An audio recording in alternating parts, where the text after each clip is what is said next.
Assalamualaikum warahmatullahi wabarakatuh. Pada video ini saya akan membahas tentang SQL atau Structured Query Language pada sistem basis data. Adapun yang pertama adalah pengenalan tentang SQL itu sendiri, lalu 3 poin penting dalam SQL, yaitu Data Definition Language, Data Manipulation Language, dan Control Language yang akan menyusul di video selanjutnya.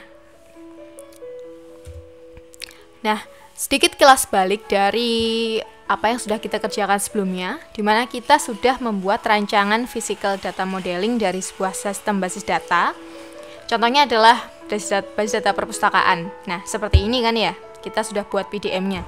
Nah, bagaimana akhirnya kita bisa mengimplementasikan PDM ini ke dalam basis data sesungguhnya menjadi, jika divisualisasikan seperti ini. Jadi, database di sini maksudnya adalah database perpustakaan dengan ada 5 tabel sesuai dengan PDM yang sudah kita rancang. Ada tabel pegawai, tabel buku, registrasi, anggota, dan peminjaman seperti itu. Nah, bagaimana akhirnya kita bisa mengimplementasikan pada sistem basis data sesungguhnya seperti ini? Maka yang akan kita gunakan adalah menggunakan bahasa SQL itu sendiri. Nah, apa itu SQL? SQL kepanjangan atau singkatan dari Structured Query Language, adalah sebuah bahasa baku untuk DBMS atau Database Management System.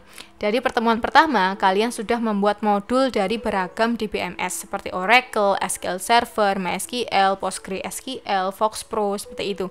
Dan dari DBMS ini, dari DBMS yang beragam ini, bahasa baku yang digunakan itu adalah bahasa SQL. Nah, jadi meskipun saya menggunakan Oracle, meskipun saya menggunakan MySQL, tapi bahasa yang digunakan itu sama, yaitu Structured Query Language, seperti itu. Dan SQL ini dapat dimasukkan ke dalam bahasa pemrograman lain, seperti misalnya saya membuat aplikasi Java, ya, di mana bahasanya adalah C, bahasa C++. Nah, dalam Java aplikasi ini saya ingin mengkombinasikan aplikasi yang dapat mengubah ataupun membuat data pada database. Berarti nanti saya akan menggunakan query SQL di dalam bahasa pemrograman C++ di dalam Java. Begitu juga dengan bahasa pemrograman lain seperti Pascal, Python, PHP. Misalnya saya punya website ya, website sistem informasi, saya ingin memunculkan database di dalamnya. Tentunya berarti PHP akan dimasukkan bahasa pemrograman SQL seperti itu. Nah, bagaimana awal mula dari SQL? Jadi SQL ini awalnya namanya adalah SQL yang dibentuk dari sistem R prototype oleh IBM, di mana memiliki kepanjangan yaitu Structured English Query Language, dan akhirnya diadopsi oleh Oracle pada tahun 1970, dan akhirnya berubah nama menjadi SQL seperti yang kita kenal sekarang, Structured Query Language, sesuai dengan ANSI Standard pada tahun 1986 dan juga ISO di tahun 1987. Jadi inilah awal mula SQL itu.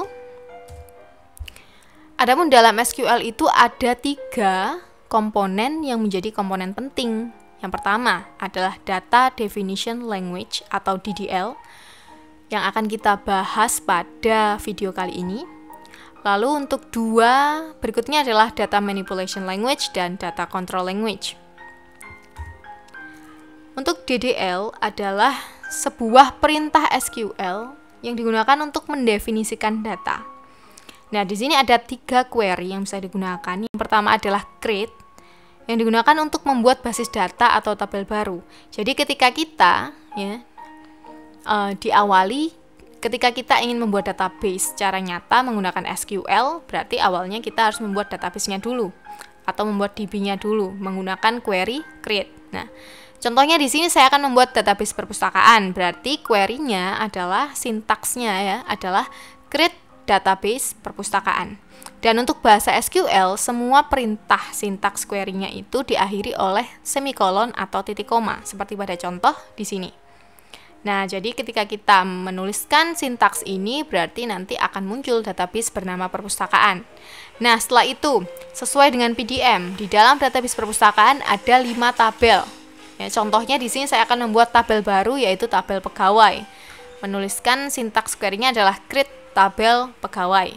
Lalu dalam kurung atribut apa saja yang ada dalam pegawai. Contohnya ada ID pegawai, lalu spasi tipe datanya, dan juga length tipe datanya. Lalu koma dilanjutkan dengan atribut-atribut yang lain, dan akhirnya diakhiri dengan titik koma juga. Nah, seperti itu adalah penulisan sintaks dari query create. Yang selanjutnya adalah alter. Alter digunakan untuk mengubah struktur tabel yang sudah ada. Jadi ketika saya sudah membuat tabel pegawai, namun saya ingin menambahkan kolom atau atribut baru, berarti saya akan gunakan alter spasi tabel spasi nama tabelnya pegawai ya. Lalu add, karena saya ingin menambah atribut baru, add spasi alamat pegawai lalu titik koma. Seperti itu. Lalu misalnya saya ingin mengubah namanya, maka digunakan sintaksnya seperti ini. Alter tabel pegawai ya. Nanti disesuaikan saja dengan tabel yang ingin dirubah namanya, misalnya rename ID pegawai to ID. Jadi dalam tabel pegawai saya akan merename atribut atau kolom ID pegawai menjadi ID seperti itu.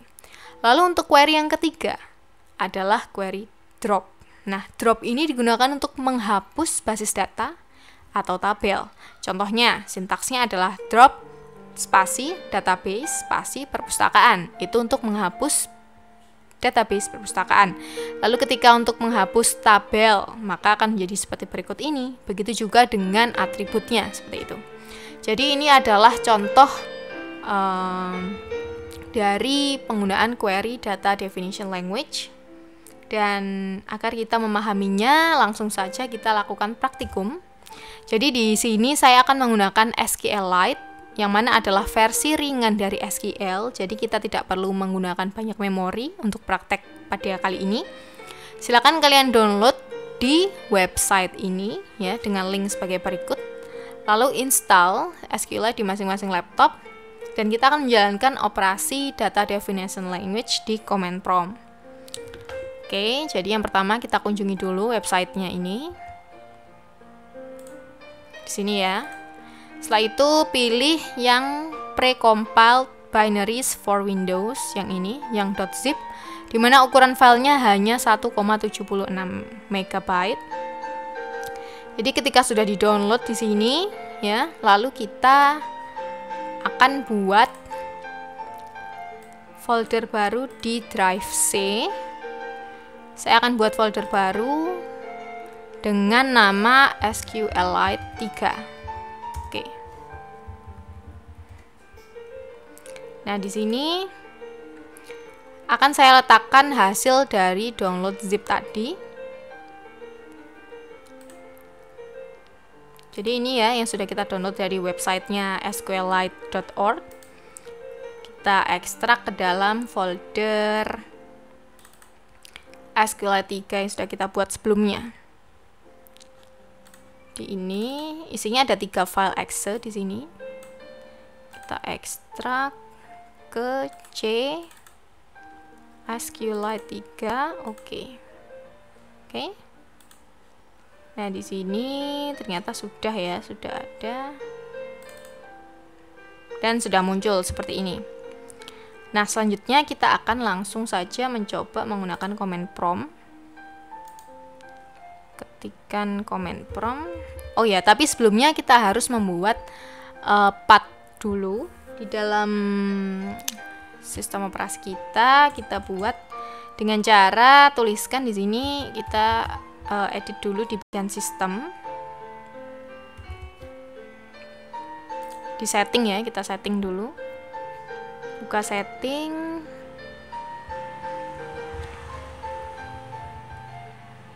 lalu cari environment variables. Oke. Nah, di sini klik environment variables, lalu klik path di sini, new. Oh, bentar, kita edit dulu. Edit lalu new di sini. Tuliskan C /SQLite 3 ya, seperti yang sudah kita buat tadi di folder C. Nah, saya di drive C folder SQLite 3. Oke, kita buat oke. Nah, karena saya sudah ada ya, saya hapus saja ini. Oke, kita oke semua. Oke, setelah itu baru kita buka command prompt. Nah, lalu run as administrator.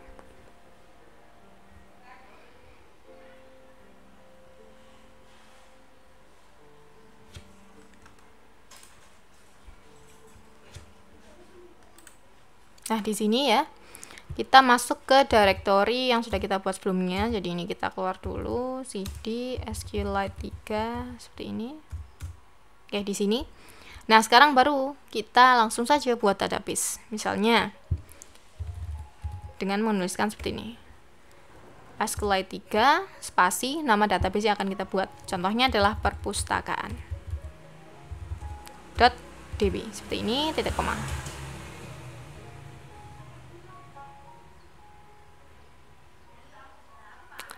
Oke, jadi di sini ada hints ya, kita bisa menggunakan .help di sini.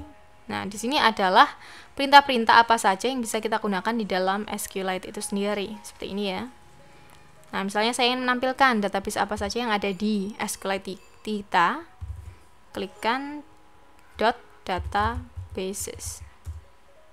Nah, akan muncul, ternyata kita sudah membuat perpustakaan.db di dalam main SQLite kita, seperti itu.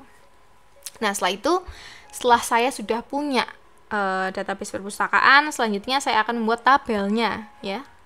Dengan perintah tadi, perintah ddl menggunakan create. Di sini langsung saja kita tuliskan create tabel spasi namanya misalnya adalah pegawai ya.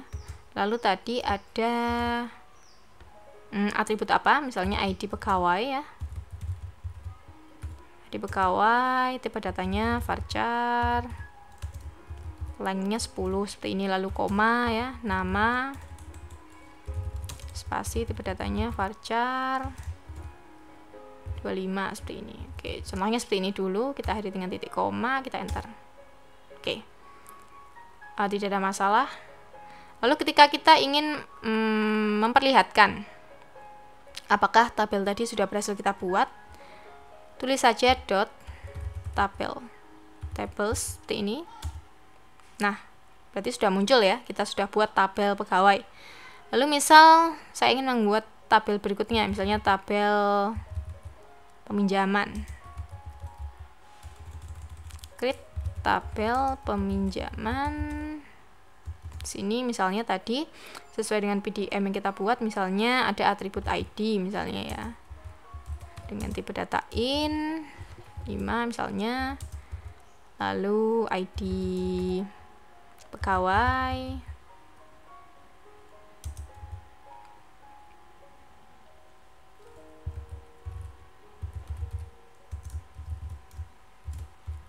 ya sepertinya seperti ini misalnya, lalu titik koma. Oh, kebanyakan ya titik ya, kebanyakan kurungnya. Kita copy saja.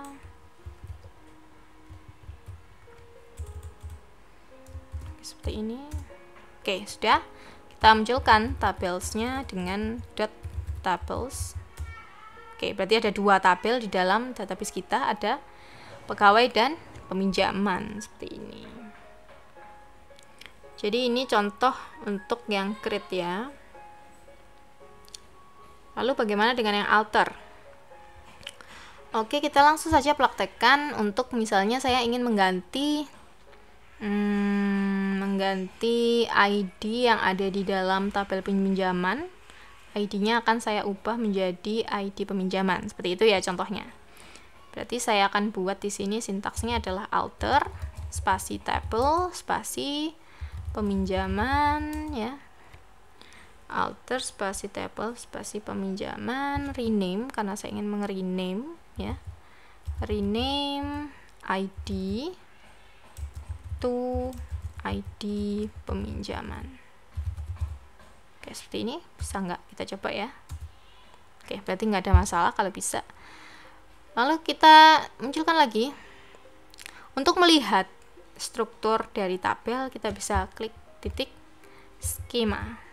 Skema seperti ini, skema. Nah, berarti sudah terupdate ya. Jadi ID tadi kan peminjaman kita awalnya buatnya adalah ID, lalu kita alter tabel peminjaman, kita rename ID menjadi ID peminjaman seperti ini. Maka akan muncul di sini ternyata sudah teredit, yaitu ID peminjaman seperti itu. Jadi itu untuk contoh yang alter table. Nah, kita sudah buat contoh ya masing-masing. Yang pertama adalah query create, lalu query alter, dan yang terakhir drop ya. Berarti kita coba, misalnya saya ingin menghapus tabel peminjaman, berarti langsung saja tulis drop tabel peminjaman seperti ini, titik koma. Oke, kita munculkan tabel apa saja. Nah, karena sudah di drop berarti harusnya tabel peminjaman sudah menghilang ya. Oke, berarti tabelnya hanya ada pegawai seperti itu. Oke, jadi ini adalah contoh penggunaan SQLite. Kita buat database versi ringan. Kita sudah mempraktekkan query dari data definition language. Yang pertama adalah create, yang kedua adalah alter, dan yang ketiga adalah drop. Nah, silakan kalian explore lagi ketiga query ini dengan database yang sudah Anda buat. Jadi misalnya kalian ingin membuat database yang kemarin digunakan untuk project kelompok juga bisa. Bisa juga kalian membuat sendiri. Jadi untuk bagaimana kalian bisa memahami penulisan sintaksnya, jadi bisa sekalian menghafalkan ya, bagaimana sih untuk melakukan create, bagaimana melakukan alter, bagaimana melakukan drop, lalu apa saja yang bisa dilakukan oleh ketiga query ini selain dari contoh yang sudah saya jelaskan di sini. Jadi tadi kan alter itu tidak hanya dari name ya, tapi ada alter-alter yang lain, silakan dipraktekkan juga. Lalu untuk dropnya juga silakan dipraktekkan. Namun karena ini versi light dari SQL, ada beberapa hal yang tidak bisa dilakukan. Contohnya adalah untuk melakukan penggantian atribut dalam suatu tabel. Misalnya ingin mengganti tipe data. Nah, itu untuk SQLite ini caranya agak lebih rumit ya. Jadi tidak usah dipraktekkan dulu untuk yang masalah itu. Jadi sebenarnya di MySQL, kalau kita gunakan MySQL itu kan lebih kompleks ya. Jadi beragam query itu sudah pasti bisa dijalankan di sana. Namun ketika kita menggunakan SQLite, karena ini adalah versi ringan, jadi hanya terbatas di query-query tertentu saja. Tapi ini sudah cukup bagi kita untuk mempelajari ya.